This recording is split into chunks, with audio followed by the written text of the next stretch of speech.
de hoy, en conferencia de prensa de la Junta de Coordinación Política, Mario Delgado informa que el miércoles se sube al Pleno la reforma constitucional para reducir el financiamiento a partidos políticos. Además, habla sobre el golpe de Estado y la austeridad republicana. Mandato y la reforma constitucional en materia de condonación de impuestos, artículo 28 constitucional. Respecto de consulta popular y revocación de mandato, vamos a ir con la minuta que nos llegó del Senado.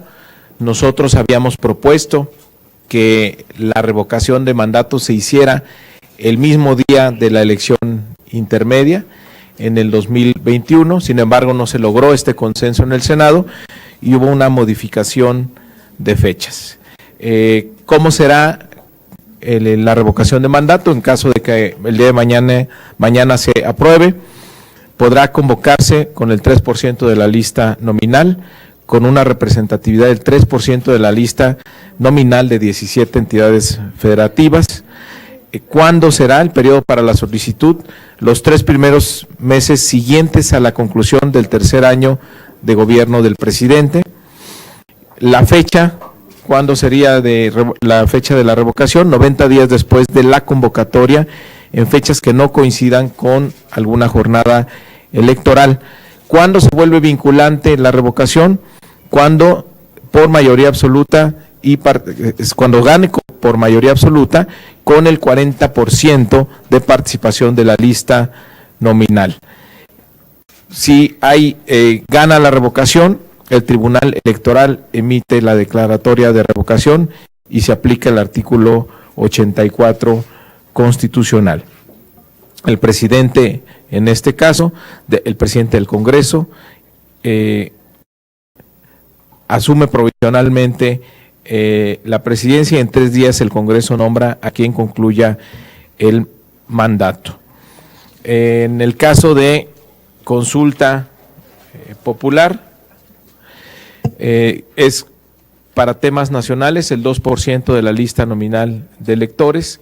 Puede haber ahora consultas regionales con el 2% de la lista nominal de electores de la entidad o entidades que corresponda. Es una novedad que incluyó el Senado. Temas que no pueden estar sujetos a consulta popular: derechos humanos, los principios consagrados en el artículo 40 de la Constitución, la materia electoral, el sistema financiero, ingresos, gastos y el presupuesto de egresos de la Federación, seguridad nacional, la organización, funcionamiento y disciplina de las Fuerzas Armadas, la permanencia o continuidad en el cargo de los servidores públicos de elección popular, para eso está la revocación, y obras de infraestructura en ejecución. Y las consultas las organiza el INE. Y respecto de la reforma constitucional en materia de condonación de impuestos, vamos a regresar a la minuta original de Cámara de Diputados. Hicimos una evaluación muy seria de las modificaciones que hizo el Senado. Desde nuestro punto de vista, abre la puerta a que por distintas argumentaciones se mantenga esta facultad discrecional del presidente de la República de hacer favores fiscales a los grandes empresarios. Entonces queremos ser muy contundentes de que se acabe esa discrecionalidad y esa posibilidad de dar condonaciones a las grandes empresas. Este artículo es fundamental para lograr lo que persigue el presidente de la República, de separar el poder político del poder económico. Entonces vamos a regresar a la minuta original de Cámara de Diputados.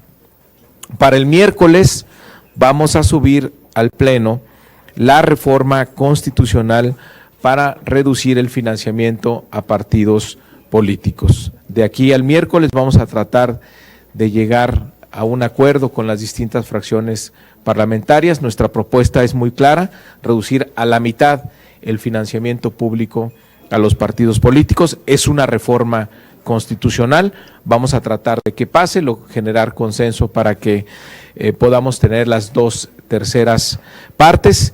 Si no, bueno, cada partido tendrá que votar, será público para sus electores, para sus simpatizantes, si están de acuerdo o no en reducir el financiamiento público. Para nosotros es un exceso lo que ha ocurrido.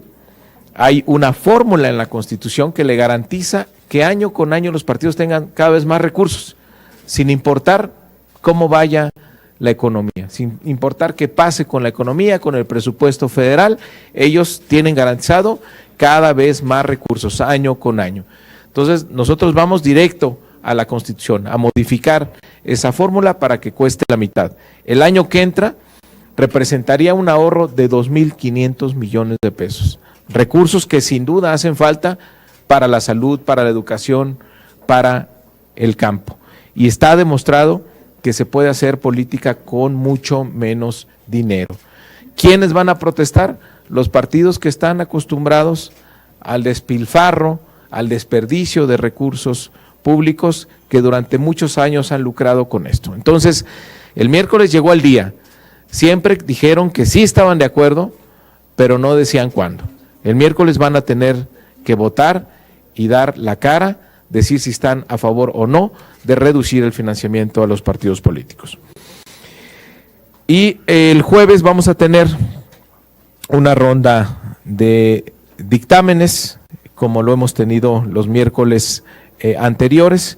Bueno, el miércoles también vamos a tener una iniciativa de reforma a la Ley de Instituciones de Crédito en materia de bloqueo de cuentas, y el jueves vamos a distintos dictámenes y ya nos preparamos la siguiente semana para el tema del presupuesto de egresos, que como ustedes saben, la fecha límite es el 15 de noviembre. Seguramente vamos a tener la semana que entra unos días muy ajetreados adentro y afuera de la Cámara. Estamos a sus órdenes por si tienen alguna pregunta. Sí, muchas gracias. Ahí voy. ¿No? ¿Ahí? ¿Ahí no los daño? Ah, gracias. Muchas gracias, diputados. Buenas tardes. Preguntarles, que nos expliquen un poco de dónde va a salir esa reducción del 50% del financiamiento de los partidos políticos. Tenía yo unos datos hace rato que estaba haciendo un análisis que tenemos un padrón más o menos de 90 millones de mexicanos, que de los 65% que teníamos de la unidad de medida, se iba a reducir a un 32.5%. Preguntarle si es cierto esto y si en esta reforma constitucional se deja esta disminución del 32.5%, pero queda anclada todavía al crecimiento del padrón y se corre obviamente la fórmula, o técnicamente decirnos también de dónde sale ese 50%. Y la segunda pregunta no tiene nada que ver con esto, sería ¿qué opinan de estos señalamientos que hace el presidente de la República acerca de que el diputado Romero Hicks, el exsecretario de Educación Nuño y también el hijo del expresidente Calderón son quienes están pegando a través de las redes como bots? Muchas gracias.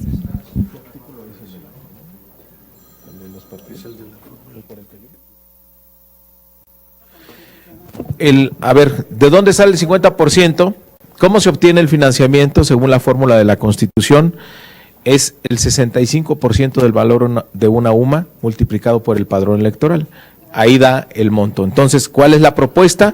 Y así viene el dictamen de la Comisión de Puntos Constitucionales, que el factor de 65% de UMA se reduzca al 32.5, con lo cual se corta a la mitad el financiamiento. Tendría como resultado que de lo que se tiene actualmente o de lo que se espera para el 2020, se iría a la mitad, un 50%, que es más o menos 2.500 millones de pesos para el 2020. Le quedarían a los partidos pues muchísimo dinero, más de 2.500 millones de pesos. Eso sin considerar que hay una bolsa más o menos también de 5.000 millones de pesos que se da a nivel local en cada entidad federativa. Es decir, es falso que los partidos se vayan a quedar pobrecitos sin dinero.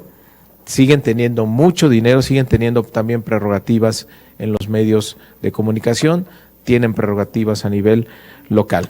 Pero sí es cortar ya el exceso, que haya austeridad republicana también para los partidos políticos. Respecto de lo de Romero Hicks, ya el propio diputado en distintos medios de comunicación, él dio sus comentarios respecto a lo que dijo hoy el presidente de la República. ¿Pero usted qué piensa? Él dio sus opiniones. Sí, buenos días, Pablo y Mario. Preguntarles precisamente, precisamente en este tema de las acusaciones que hace el presidente de la República, si consideran que puede ser peligroso, precisamente porque pareciera que el pleito es directamente con el PAN, porque está Romero Hicks, está Felipe Calderón, aunque sean sus familias. ¿Qué tan peligroso puede ser esto? Que se sigan abriendo las trincheras, ¿no?, de los panistas contra el gobierno federal por estas que utilizan los medios públicos para hacer este tipo de señalamientos. Y preguntarte, en el caso de las consultas que realizaría el INE, ¿va con el mismo presupuesto que tiene o habría dinero adicional para que realicen las consultas? Porque el INE ha dicho que pues sí significa una erogación extra a estos ejercicios. Gracias. Pues habría que ver, vamos a ver cómo queda el presupuesto al INE. Ahí hay mucha tela de donde cortar, es un presupuesto muy grande, y vamos a ver qué planteamientos nos hacen respecto del costo de organizar una consulta popular que se presentara en el 2020. Vamos a ver qué propuesta nos hacen y estar listos. En caso de aprobarse mañana, tendríamos que revisar eso antes del 15 de noviembre. ¿Tú, Pablo? No sé si ustedes ya se dieron cuenta de que los consejeros del INE quieren ganar 85% más de lo que gana el presidente de la República. Ellos quieren eso. No les importa lo que dice el artículo 127 de la Constitución, que nadie puede ganar más que el presidente. Hemos recibido un proyecto de presupuesto con más del 80% los consejeros electorales por encima de lo que gana o lo que va a ganar el año próximo el presidente. Pues a mí me da mucho gusto que el INE siempre esté muy preocupado porque tenga suficiencia presupuestal la institución para llevar a cabo sus actividades, las que la Constitución le otorga, pero de ninguna manera para violar la Constitución. La Cámara no puede votar así, la Cámara no puede concederles esa cantidad. Pero habían argumentado, Pablo, cuando han venido aquí a Cámara, incluso ahí en el INE, de que pues cada año les reducen, entonces sé que ya pues, más bien sería simbólico el salario que van a percibir por estar trabajando, porque pues a ver, están proponiendo 80 y tantos % más de lo que gana el presidente, cerca del doble de lo que gana el presidente quieren ganar ellos. ¿Cuál reducir? ¿Cuál simbólico?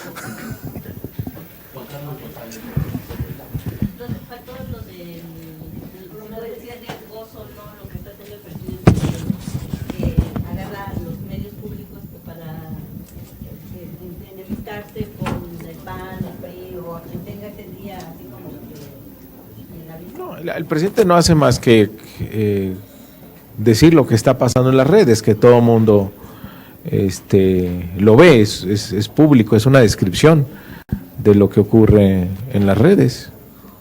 No es que esté descubriendo o que esté dando una información que no conozcamos, simplemente está describiendo lo que está pasando en la red. Pero no es sobre la credibilidad. ¿Perdón? La credibilidad de estos es público, digamos, esto es una conversación pública y es lo que está diciendo, esto es lo que está pasando. Buenas tardes, para preguntarles si el tiempo que tienen después de esta semana, los temas que tienen pendientes, si habrá tiempo necesario para aprobar el presupuesto sin problemas y cuáles serán los principales desafíos.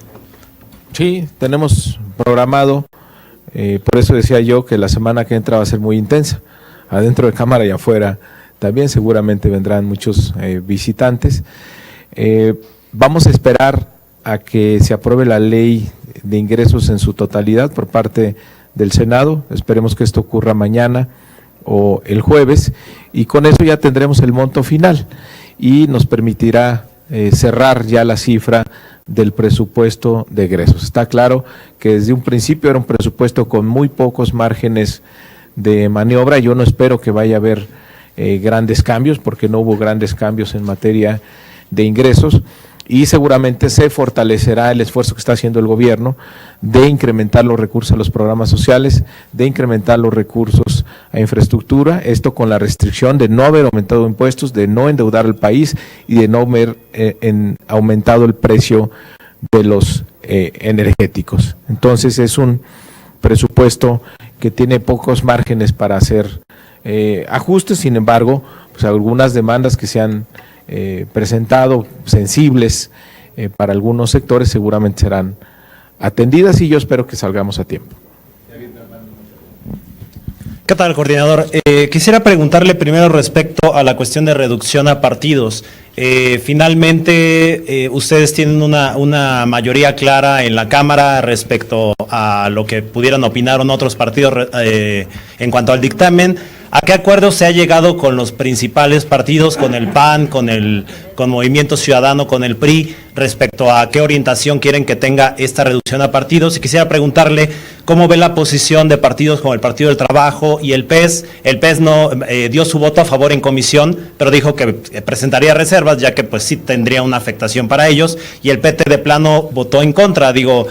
A final de cuentas son una alianza, sé que como partidos pues tiene cada quien una postura individual y pues no puede opinar por ellos, pero sí como qué es lo que está generándole ruido al PT siendo aliado de Morena. Y por el otro lado, en la cuestión de estas menciones, el ataque a la prensa, más allá de las explicaciones que dio el coordinador Romero Hicks, el señalamiento es de una investigación que se instruye precisamente por parte del gobierno de la República. Señala no solo a Romero Hicks, también a un hijo del expresidente Felipe Calderón, también al exsecretario de Educación Pública, y quisiera preguntarle cuál es su parecer respecto a primero la investigación, porque se está haciendo público una investigación pues de seguridad que deberá de tener algún tipo de implicación, y segundo, el ataque que están recibiendo los medios constantemente que cubren la fuente presidencial, ya que los hashtags pues es esto de prensa vendida, prensa sicaria. ¿Qué opinan al respecto de la desprotección? Por un lado,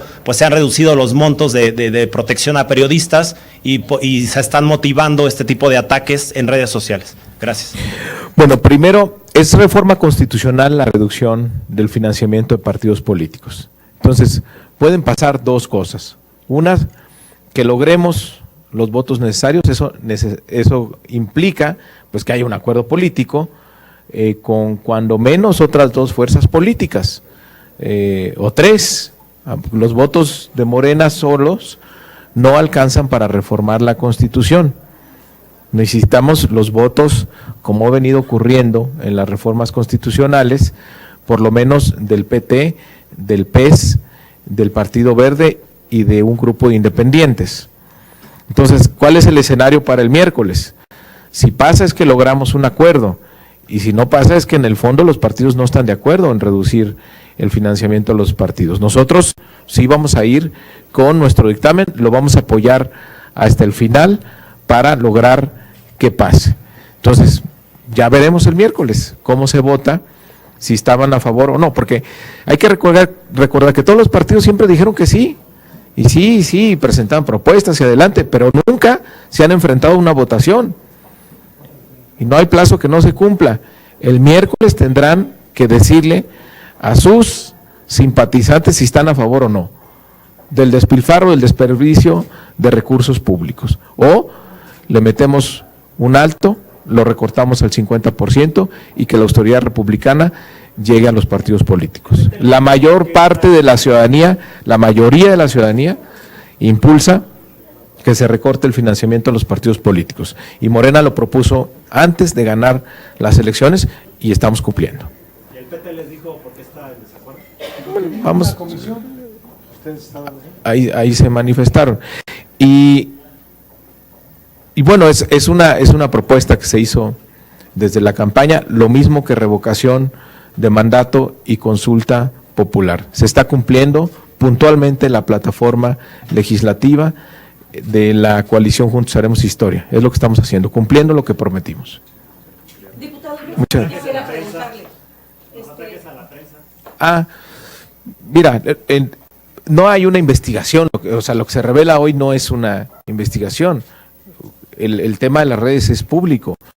Las redes es una conversación pública, lo cual pues lleva a que todos podamos verificar el comportamiento o la simpatía de algunas cuentas en Twitter, en Facebook. Es algo, digamos, de todos los días, es parte del debate público que tenemos, que se extiende también a las redes, y hay gente que está a favor, gente que está en contra. También es público que hay muchos bots. Quienes estamos en esto estamos expuestos a ese tipo de ataques, y el presidente lo que está haciendo es escribiendo lo que pasa en la red, ¿no?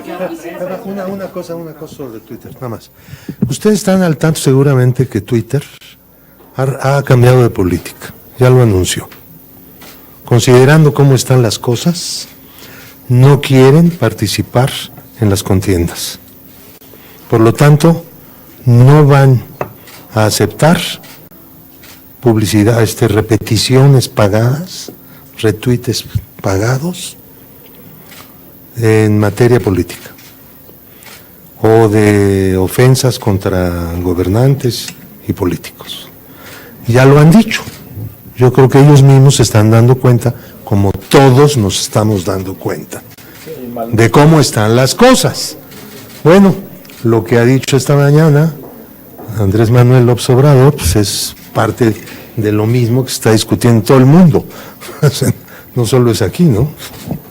Maxi. Maxi. Que nos haya pro y en contra. En la realidad. Sí, así es esto, a favor y en contra. Hashtag a favor, hashtag en contra. Poner en el escrutinio, conferencia, ahora que a nivel nacional, ellos. Pues como ellos lo hacen con nosotros. Pero no en conferencia en cadena nacional, como es una realidad que lo es. Es la descripción de es un Por los canales Esa no es responsabilidad nuestra. pero no es novedad, o sea, no por lo que lo haga el presidente hoy, pues no va, digamos, no resulta una novedad para nadie. Pues quien está en las redes sabemos cómo se mueve esto. Diputado, pero sin Maxi. duda, esto tiene un fin, el dar a conocer este tipo de porcentajes que presentaron hoy y revelar nombres. Obviamente tiene un trasfondo político. El presidente está diciendo, me están atacando por este lado, y está ubicando a panistas en su mayoría. Y por otra parte, yo quisiera saber su opinión respecto, ¿no les preocupó o no les preocupa que el presidente el fin de semana hablara de un golpe de Estado?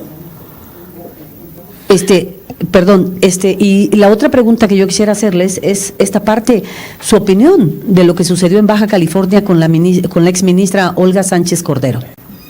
Bueno, a mí no me genera ninguna preocupación el tema del golpe de Estado. Tenemos un ejército institucional, nacionalista, no han caído en esa tentación en más de un siglo, y creo que tenemos un ejército leal a las instituciones. Entonces a mí no me preocupa que haya ningún tipo de amenaza. En estos tiempos de mayor apertura y de tener una auténtica democracia, no nos debe sorprender que puedan existir opiniones distintas incluso al interior del ejército. Por muchos años estuvimos acostumbrados a escuchar una sola línea del ejército, pero yo no tengo ninguna duda que el mando sea absolutamente institucional. Entonces, a mí no me genera... ¿Hay un delirio de persecución del presidente? Qué bueno que el presidente haga ese tipo de reflexiones, ¿no? Porque es innecesario, porque digo, se están incendiando las redes sociales. Con lo que se decía de los periodistas, se está pues satanizando a medio mundo por preguntar. Entonces, aquí la pregunta es, el presidente mete un tema de un golpe las tres palabras, golpe de Estado, ¿no es encender más las redes, o el presidente tiene algún delirio de persecución? Mira, el presidente puede hacer reflexiones como él quiere, eso no digamos, y tampoco él él es responsable de la reacción o sobrereacción que pueda haber en las redes sociales. Esto es una democracia, el presidente tiene la posibilidad de reflexionar y abordar los temas que para él resultan relevantes. Lo de la ministra Cordero en el caso... Bueno, la ministra, todos sabemos la posición que ella ha tenido como secretaria de Gobernación y además como exministra de la Suprema Corte de Justicia, incluso ella ahí tiene un voto público respecto de una situación lo más parecido que se ha encontrado en antecedentes, que es la extensión que hubo del plazo del periodo de los magistrados del Tribunal Electoral. Todos sabemos su posición pública, digamos que la agarren por ahí en un chacaleo privado o como lo que haya sido, pues, y de manera por ahí pues sí, eso no cambia su postura institucional, y además ella ya salió a reafirmarlo. Pero finalmente, en este tema, quien va a decidir es la Corte. Todo lo demás son opiniones. Moral en ese sentido, porque No. ante el Senado dijo es inconstitucional. Ella ya salió. Y acá dice, va a previvir la norma. Ella ya salió y aclaró la situación, y aquí puede haber opiniones a favor, puede haber opiniones en contra. La única opinión que va a contar es la resolución de la Corte. ¿No ha variado su opinión respecto de ese tema de la ley Bonilla? No, ninguno. ¿Cuál es su opinión? Yo siempre he dicho que tiene dos dimensiones. Una, la jurídica, la legal, que es un hecho, que es una decisión de la mayoría de un Congreso panista de un Estado libre y soberano. Y que la Corte tendrá que resolver sobre su constitucionalidad. Esa es la parte legal. Y la parte legítima, a mí no me gusta que se hagan leyes donde haya un claro beneficiario, donde haya un traje a la medida. De manera política es cuestionable. Como en este caso, como la ley Bonilla. Concluido el tema de ingresos, ya viene la discusión presupuestal exclusiva de la Cámara de Diputados. Usted como presidente de la Junta de Coordinación y como coordinador de la bancada mayoritaria, ¿cómo espera él que se dé esta negociación? Difícil, complicada, larga, extenuante, pero va a salir al final, va a salir bien. ¿Hay voluntad de la mayoría de aceptar reservas de modificación de la oposición? Sí, seguramente habrá. Sí, no se puede ir sin nada, obviamente tendrá modificaciones. Muchas gracias.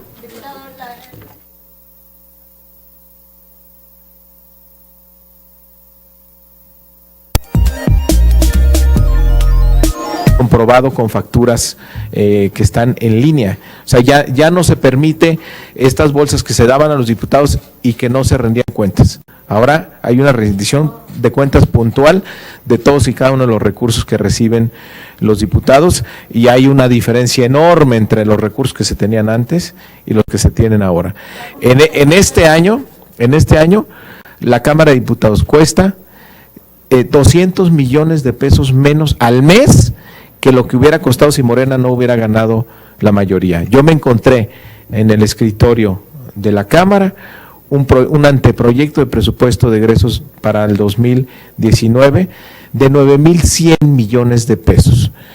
El presupuesto para la Cámara en este año 2019 es de 6,700 millones de pesos. De ese tamaño es el ahorro. Y en términos de transparencia sí estamos en otro mundo. Se acabaron los excesos, los privilegios, el seguro de gastos médicos, los vales de comida, de alimentación, los seguros privados, todo eso se terminó. Predicamos nosotros con la austeridad republicana. No, son muy diferentes, muy diferentes.